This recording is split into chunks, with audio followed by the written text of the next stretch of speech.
On May 18, 2010, Laszlo Hanieks posted on a forum for Bitcoin, Bitcoin Talk. At the time, Bitcoin was still in its infancy. It was incredibly volatile, and each Bitcoin was worth only a few pennies on the dollar.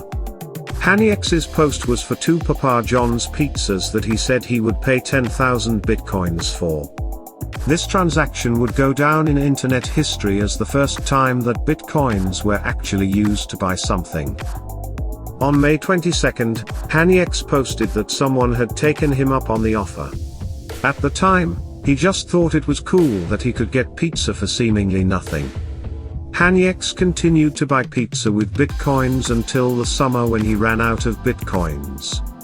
He didn't give any of this a second thought because he believed, as many others did at the time, that Bitcoin was never going to actually go anywhere as an internet currency.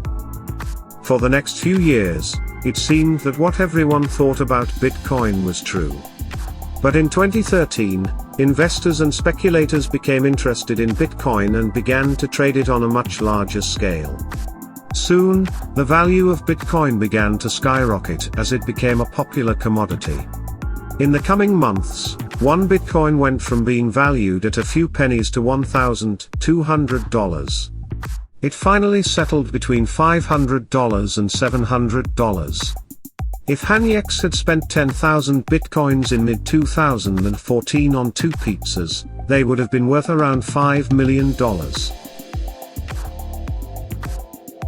For those unaware of the Silk Road, it served as a way for anonymous internet buyers to order illegal drugs.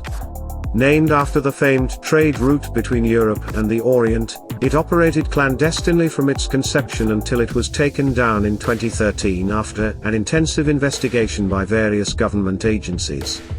One of the keys to the Silk Road's success was the use of a completely anonymous form of payment, Bitcoin.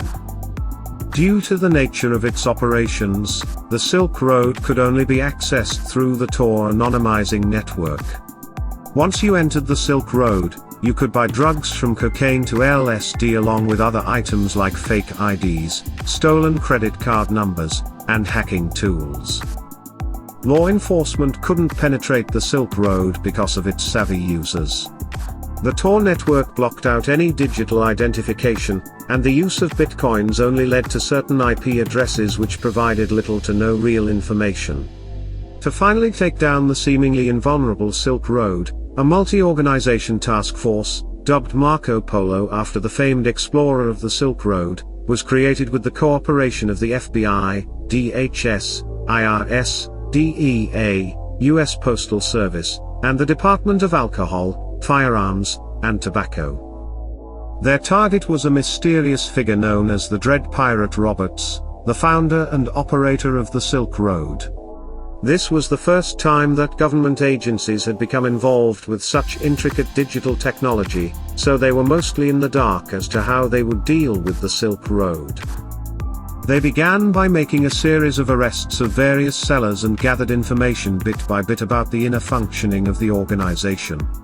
It wasn't until 2013 that the Dread Pirate Roberts, aka Ross Ulbricht, was caught. This episode taught a valuable lesson as to how easy it could be to operate anonymous illegal operations digitally with the use of tools like Bitcoin. Bitcoin mines are where complex algorithms are solved and Bitcoins themselves are generated. The majority of these mines are located in China, where they are often hidden facilities that operate outside the law. As a result, the operations have to be highly secretive. The Chinese government has not issued a policy for or against Bitcoins, so for the time being, they have been used to generate fortunes for their miners. One facility called BitBank, which is operated by entrepreneur Chandler Go, has generated $8 million a year and is considered one of the largest mines in the country. Workers at the facility solve cryptographic problems on computers to authenticate transactions around the world. Each transaction that is solved adds a block to the blockchain, and those who solve the problems receive bitcoins in return. At the BitBank facility, around 50 bitcoins are generated each day by workers who operate 24 hours a day. At one time, China only had around 40% of the world's Bitcoin mines, but by 2016, it controlled the lion's share with nearly 70% of all mines located in the country. Not all of those in the Bitcoin community are happy about this. Enthusiast Michael Hearn says that the slow internet in China will weigh down the popularity of Bitcoins and lead to a possible failure of the currency. In 2014, the world's largest Bitcoin exchange, Mt. Gox, filed for bankruptcy after claiming that around 850,000 Bitcoins were stolen by hackers. At the time, the stolen Bitcoins were worth $450 million. Mark Karpeles, the CEO of Mt. Gox, claimed that $27 million in cash was also stolen. This sent troubling shockwaves through the community because it exposed how easy it was to steal Bitcoins with very little effort. With a fair knowledge of hacking, one can easily access Bitcoin exchanges, which was exactly what the still unknown perpetrators did. Mt. Gox had long been the target of hackers, with 80,000 Bitcoins stolen by hackers before Karpeles took over the company in 2011. It is known that Karpeles embezzled $2.7 million from the company, but 650,000 Bitcoins, around $300 million, are still unaccounted for. It's not just exchanges that are being hacked, either. Sheep Marketplace, one of the successors to Silk Road, was the victim of a £60 million heist that caused the site to fall apart soon afterward. Apparently, the hackers were able to fake balances in people's accounts until they managed to wipe the site clean within a week.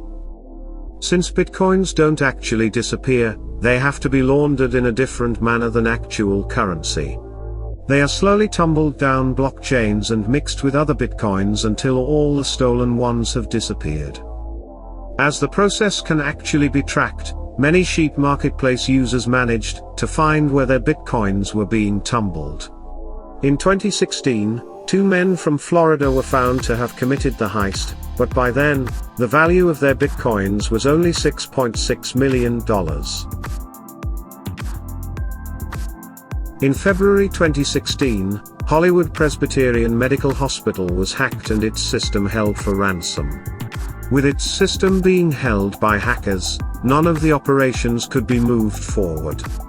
With lives on the line, the hospital could do nothing but comply with the hackers' demands, $17,000 in Bitcoins. The crime was despicable, but it isn't an isolated occurrence. Before the hospital hack, there had been other incidents of extortion but for considerably smaller sums. For example, a police department in Boston paid $500 in Bitcoins to extortionists and a sheriff's department in Maine made a similar payment. Although the extortionists have not been identified yet, it is known that one network based in either Russia or Ukraine has generated almost $16.5 million in Bitcoin income from hacking victims in the United States. The extortion payments are usually in the amount of $20,000 and always in Bitcoin. Since Bitcoin wallets don't have to be registered with any government, it has become the most popular currency for digital extortionists. One group known as DD4BC has recently become well known among corporations for demanding $10,000 in Bitcoins. One email from DD4BC that was made public reads, "Do not ignore me, as it will just increase the price. Once you pay me, you are free from me for the lifetime of your site." Although various digital security sources have offered some solutions, like digitally marking the Bitcoins that are used, similar to how stolen bills are tracked, the extortion has continued. Keeping in mind all the other crimes that can be enabled by Bitcoins, one can assume that scammers would naturally take to crypto urgency. According to a 2015 report, Southern Methodist University identified several of the most common scams involving Bitcoins. From 2011 to 2014, 41 different scams occurred with a total take of nearly $11 million. Bitcoin investment scams are fairly simple, and are similar to Ponzi schemes. Investors are told that they can receive unreasonably high yields, but ultimately, they are just dumping money into the scammer's wallet. For example, with fake Bitcoin mines, scammers claim to be mining Bitcoins for you for a fee but are in fact just pocketing the fee. There are also Bitcoin wallet scams in which you are seemingly depositing your money into a verified Bitcoin wallet, but all the funds are actually transferred to the scammers at a certain point. The last scam is a Bitcoin exchange in which low exchange rates from turning Bitcoins into currency are offered, but the scammers never deliver on their side of the exchange. Disturbingly enough, a scam emerged from the June 2016 mass shooting tragedy in Orlando in which scammers put up a Twitter account claiming to be the Club Pulse where the shooting occurred. The account took Bitcoin donations. Since the donations couldn't be tracked, the scammers tried to profit from the tragedy and well-meaning people. Luckily, most Twitter users who followed the donation link provided by the account realized immediately that the page they were taken to was unrelated to Pulse because the domain used was only 6 months old and there were blatant spelling errors. The scam only took in $30 before being taken down. In 2014, someone using the name Amriki Witness posted a PDF on WordPress in which he stated that it was hard for most supporters of ISIS to give money due to restrictions by the ruling government of Iraq. His remedy was to have supporters donate bitcoins which, of course, couldn't be tracked if the process of mixing the currency was used. Bitcoins could be a possible game changer for terrorism funding because of the anonymity afforded by the currency. While it can be tracked somewhat, the currency can be effectively laundered, through enough mixing, to any illicit group like ISIS. While groups like ISIS would still need real currency to continue operating, the Pentagon has named digital currencies like Bitcoin as a possible threat because they could be a possible source of revenue for terrorists. After the 2016 Paris attacks, however, the European Union began to crack down on possible terrorist financing. Their first target was financing through Bitcoin. The European Commission, the financial arm of the EU, is considering adding regulations to Bitcoin in which there has to be an identity attached to the Bitcoins to prevent them from going to terrorist groups. Like the Silk Road, the deep web is the preferred domain of ISIS, and this is where Bitcoins from sympathizers go. Although removing the anonymity of Bitcoins would change one of its key aspects, most Bitcoin users and exchanges would not mind the changes because most Bitcoins are used for legitimate purposes.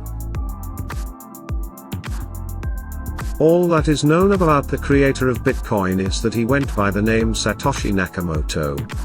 Like the currency he invented, Satoshi is almost completely anonymous. As it goes, he introduced the currency in 2009 and communicated with the first users by email, never by phone or in person. Even after the spectacular rise of Bitcoin, Satoshi continued to remain in the shadows and disappeared completely in 2011. In 2014, Newsweek ran a cover story claiming to have discovered Satoshi. They stated that Satoshi was an unemployed engineer in his 60s living in a Los Angeles suburb. Those involved with Bitcoin made it clear that he was not Satoshi. Another theory believed by many in the Bitcoin community is that Satoshi is actually a reclusive American man of Hungarian descent named Nick Sobor. However, Sobor denies that he is Satoshi, although he remains one of the key figures in Bitcoin. Satoshi hasn't been involved with Bitcoin since 2011, so his presence really doesn't matter in the grand scheme of things. But there are still some who speculate about his identity. In May 2016, an Australian entrepreneur named Craig Stephen Wright claimed to be Satoshi, but skeptics immediately said that he was not the real Satoshi and that if the real Satoshi wished to be known, there would be no doubt as to his identity. Those who believe Wright say that it doesn't matter either way as Bitcoin would go on with or without him. Whatever the case, at the time Satoshi left, he had as many as 1 million Bitcoins, which could easily be worth in the hundreds of millions of dollars today. Since Bitcoins were first launched, The price has gone from pennies on the dollar to several hundreds of dollars as of mid-2016. However, even though the price is far higher in 2016 than it once was, it still fluctuates and remains quite volatile. For this reason, many people still have reservations about the currency. Over the years, many have also come up with reasons why the price can both fall and rise spectacularly. Bitcoins follow the economic principle of supply and demand, and the course of their price can be determined by this. In 2014, the price fell by 60% and many took this as a sign that Bitcoin might finally die out. That year, though, several Silicon Valley companies started to invest in Bitcoins. In addition, various other companies began accepting Bitcoins as a form of payment, which caused the currency's value to rise once again. Although it may not have taken off as a common currency among average people, its technical innovations continued to allow it to prosper. In 2015, Bitcoins again became volatile because of an apparent Russian pyramid scheme which became incredibly popular in China. As Bitcoin was the only currency taken in the Russian scheme, the Chinese began to buy in droves, causing the price to rise. This year, Chinese demand again drove up the price of Bitcoins when the yuan was devalued. This caused prices to go up by 20%. Although prices continue to fluctuate, experts agree that Bitcoins will mostly likely remain on the market for some time, as long as more companies adopt them as a form of payment, and demand remains in place. As mentioned earlier, Bitcoin enthusiast Mike Hearn believes that Bitcoins might fail in the future if they continue to follow their current path. According to Hearn, those in control of Bitcoin have lost track of the original purpose of the currency. Many discredited Hearn, but his prophecy has caused some to look deeply into Bitcoin's functions and the reasons why he claimed Bitcoins are doomed. His first reason was that Bitcoins were initially meant to be a decentralized currency, unlike most other physical currencies. However, Bitcoins are now controlled by a small group of people, the exact opposite of what was supposed to happen. Hearn also claimed that there is an internal split at Bitcoin between those who want technology to increase transactions and those who are opposed to this. Blockchain, the technology behind the Bitcoin transactions, has become increasingly random as to the speed of transactions. Hearn said that it could take anywhere from 60 minutes to 14 hours for a transaction to go through. However, his main issue was with the small number of people, approximately 10, in control of Bitcoin. As long as it is controlled by this small number, he said, Bitcoin will be an inescapable failure.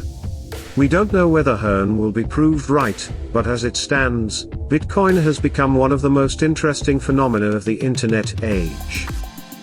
Do you agree with our picks? Check out some of our other videos and be sure to subscribe and ring the bell to be notified about our latest videos.